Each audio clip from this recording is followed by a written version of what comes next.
हमारा पूरा इलाका, पूरा जिला, सीमांचल के लिए सबसे बड़ी समस्या है यहाँ पे बाढ़ का। प्रत्येक वर्ष नेपाल से जो पानी छोड़ा जाता है फ्लैश फ्लड के रूप में यहाँ आके गुजर जाता है और काफ़ी किसानों को नुकसान होता है। पुल पुलिया, खेत खलिहान, फसल की क्षति होती है जिसका भरपाई जो किसान नहीं कर पाते हैं, जिसके कारण यहाँ पे कोई उद्योग कल कारखाना नहीं होने के कारण एकमात्र उपाय उनका बचता है पलायन। भाजपा और जदयू की सरकार है जिन्होंने हमेशा सीमांचल का अनदेखी किया है, हमेशा सीमांचल के साथ सौतेला व्यवहार किया है। हमारी पार्टी ने कहा था कि भाई अगर हमारी सरकार बनेगी तो हम बिजली फ्री देंगे। अब उसको देखते हुए देखिए नीतीश जी ने तेजस्वी जी को कॉपी किया, जो कि 8 में आप देखिएगा हमारे कार्यकाल में एक बड़ा सामुदायिक अस्पताल बना। बिजली की समस्या रहती थी, हम लोगों ने पावर ग्रिड बनाया। अंचल और प्रखंड कार्यालय बहुत जर्जर स्थिति में थी, 50 वर्ष पूर्व बना था। अब जाइएगा इधर से देखिएगा एक नया भवन बनाया। जनता की उम्मीद क्या, जनता को उम्मीद होता है कि वे बेहतर काम करें, जिनको सड़क पुल पुलिया नहीं है, पुल अच्छी स्वास्थ्य सुविधाएं हो, शिक्षा बेहतर हो, ये सब सारी चीज़ें हैं। उन सब चीज़ों पे हम लोग काम करते हैं।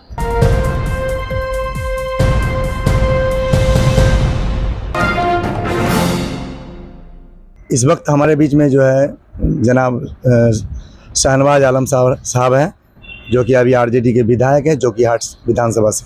सर आपका जो है हमारे न्यूज़ मैक्स पे जो है बहुत बहुत जो है बहुत शुक्रिया, बहुत बहुत शुक्रिया आपका। सर आप जो है अभी पिछले कार्यकाल से लेकर अभी तक जो आपका जो है विकास कार्य क्या रहा है यहाँ इस क्षेत्र में?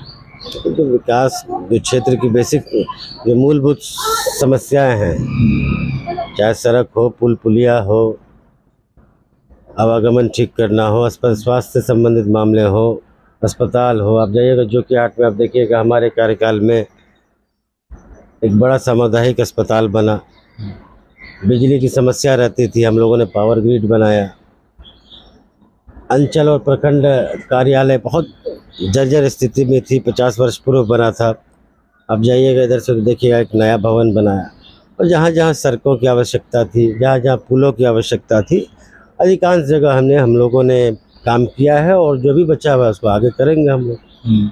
सर जनता की अपेक्षाएं जो है क्या है आपसे, अगर दोबारा मौका मिलती है तो? जनता की उम्मीद क्या, जनता को उम्मीद होता है कि वे बेहतर काम करें, जिनको सड़क पुल पुलिया नहीं है, पुल अच्छी स्वास्थ्य सुविधाएं हो, शिक्षा बेहतर हो, ये सब सारी चीज़ें हैं। उन सब चीज़ों पे हम लोग काम करते हैं। जो चुनावी वादे आपके क्या होंगे अभी जो फिर से चुनाव लड़ेंगे? तो चुनावी वादे क्या होगा? चुनावी वादा कुछ नहीं होता। जो हम लोग कर रहे हैं वह आगे भी हम लोग करते रहेंगे। और जहाँ तक हमारी पार्टी की बात है, हमारी पार्टी ने कहा था कि भाई अगर हमारी सरकार बनेगी तो हम बिजली फ्री देंगे। अब उसको देखते हुए देखिए नीतीश जी ने तेजस्वी जी को कॉपी किया। हम लोगों ने कहा था कि वृद्धा पेंशन, सामाजिक पेंशन जो लंबे समय से 400 था, उसको हम लोग 1500 करेंगे।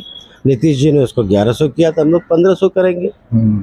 और जब हमारी सरकार बनेगी, महिलाओं के लिए माँ बहन सम्मान योजना के तहत हम लोग उनके खाते में एक जो राशि तय है वो देने का काम करेंगे। तो ये सारी चीज़ें हैं।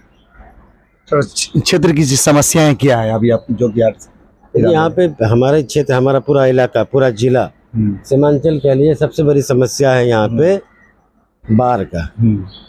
प्रत्येक वर्ष नेपाल से जो पानी छोड़ा जाता है फ्लैश फ्लड के रूप में यहाँ आके गुजर जाता है और काफ़ी किसानों को नुकसान होता है। पुल पुलिया, खेत खलिहान, फसल की क्षति होती है जिसका भरपाई जो किसान नहीं कर पाते हैं, जिसके कारण यहाँ पे कोई उद्योग कल कारखाना नहीं होने के कारण एकमात्र उपाय उनका बचता है पलायन। तो पलायन हो गया, बाढ़ हो गया, ये सब जटिल समस्या है यहाँ की। जब तक बाढ़ का कोई स्थायी समाधान नहीं होगा, और पिछले वर्षों से जो अगर 20 वर्षों में कुछ माह हम काट लें तो भाजपा और जदयू की सरकार है जिन्होंने हमेशा सीमांचल का अनदेखी किया है, हमेशा सीमांचल के साथ सौतेला व्यवहार किया है। सर आपके यहाँ पे +2 यहाँ पे जो उत्क्रमित हाई स्कूल जो है, ये जो कि 8 चौक के पीछे, वहाँ पे एक ग्राउंड मैंने देखा है, वो पूरी तरह से जो है पानी से भरा हुआ। लोगों का कहना था कि पानी, इसमें हाई स्कूल का मैदान है, दूसरी बात है कि अतिक्रमण, लोगों ने अतिक्रमण कर लिया। जो पानी निकासी होना था वो पानी निकासी नहीं हो पाता है। फिर भी आपको बताते हुए, लोग आपके माध्यम से लोगों को बताते हुए खुशी हो रही है। अभी हमने उसमें अपने फंड से, अपने राशि से जो हम लोग को मिलता है खर्च करने के लिए, उससे 15 लाख रुपए की लागत से वहाँ पे अभी हम लोग मिट्टी भराने का काम करेंगे, ताकि वहाँ पे जल जमाव की जो समस्या है उससे जोकी वालों को निदान मिल सके। आपके पास क्षेत्र के लिए जो है भविष्य की क्या योजनाएं हैं? क्षेत्र के भविष्य के लिए यही है कि भाई हम लोग किसी तरह, अगर हमारी सरकार बनती है तो यहाँ पे कोई कृषि आधारित उद्योग हो, कोई कल कारखाना हो, उसको लगाएं ताकि लोग पलायन की समस्या को रोका जा सके। अगर हमारी सरकार बनती है तो हम लोग यहाँ पे जो अच्छा एक कॉलेज हो वो स्थापित कर सके। तो ये सारी चीज़ें हैं हम लोगों के दिमाग में। अगर महागठबंधन की सरकार बनती है तो हम लोग इन सब चीज़ों को पूरा करने का प्रयास करेंगे। जनता से आप संवाद कैसे करेंगे? जनता अगर आपसे कांटेक्ट करना चाहेंगे तो फिर कैसे बात करेंगे? आप पिछले 1 घंटा से बैठे हुए, आप देख ही रहे हैं जनता किस तरह आ रही है, खुद मिल रही है, खुद जा रही है। उसमें हम लोग कह रहे हैं कि अभी तो चुनाव का समय, इसलिए वो टाइम दे रहे हैं। आपको जानकारी नहीं है, आपको जानकारी नहीं है। हम लोग समय देते हैं, हमेशा क्षेत्र में रहते हैं, लोगों के बीच भी जाते हैं, जिनकी जो समस्या है वो समस्या लेके भी आते हैं, उसका भी निदान करते हैं हम लोग। पिछले कार्य, जैसे आप 7 साल से लगभग जो है यहाँ पे, तो इन 7 सालों में आपका जो है कार्यकाल का मूल्यांकन क्या है? मूल्यांकन तो जनता करेगी, आने वाला चुनाव करेगा। हम अपने मुंह से कुछ बोल दें अच्छी बात नहीं होती है। चुनाव आएगा और उम्मीद है कि हम लोगों ने अच्छा किया है, लोगों के भरोसे पे फिर खरा उतरेंगे। लोगों से दुआ की गुजारिश है। और मेरा आखिरी सवाल है सर कि क्षेत्र की प्रगति के लिए आप आगे क्या करेंगे? वही तो बता दिया, अगर हम लोग की सरकार बनती है तो हम लोग यहाँ पे अच्छा कल कारखाना हो वो लगाने का प्रयास करेंगे। शिक्षक, पढ़ाई के लिए अच्छा शिक्षण संस्थान हो, इन सब सारी चीज़ों पे काम किया जाएगा। सर, बहुत सारे लोग ये भी जानना चाहते हैं थे कि आप जो है MIM के सीट से जो चुनाव लड़े थे विधायकी में, क्यों छोड़ दिए उनके पार्टी में? क्यों छोड़ दिए पार्टी में? जनता मालिक है, जनता जो बोलेगी वही करेंगे।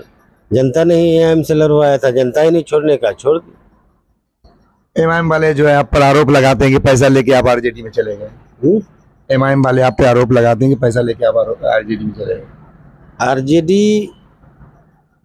जो पार्टी बनी थी, हमारे मरहूम अब्बा तस्लीमुद्दीन साहब उसके संस्थापक सदस्य थे। जब लालू जी पार्टी बना रहे थे तो तस्लीम साहब लोगों ने मिल के बनाया था। तो ये सब आरोप लगाने से कोई फायदा नहीं है। बेहतर है तो अपने काम को देखें, हम लोग अपने काम को देखें। इस बार पार्टी आपको सीट देगी? तो पार्टी ने तय करेगी, हम तय करेंगे।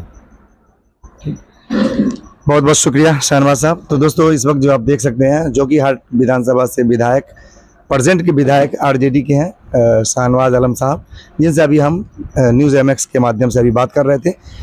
बाकी आने वाले चुनाव को लेकर आप क्या सोच रहे हैं, कौन से पार्टी का जो है यहाँ पे सरकार बिहार में बनने वाली है, तो आने वाले समय में आप लोग जो है इस वीडियो के कमेंट बॉक्स में अपना सुझाव आप हमें दे सकते हैं। बाकी आप बताइए कि बिहार में किसकी सरकार बेहतर होगी, ये भी आप कमेंट बॉक्स के माध्यम से आप हमें बता सकते हैं।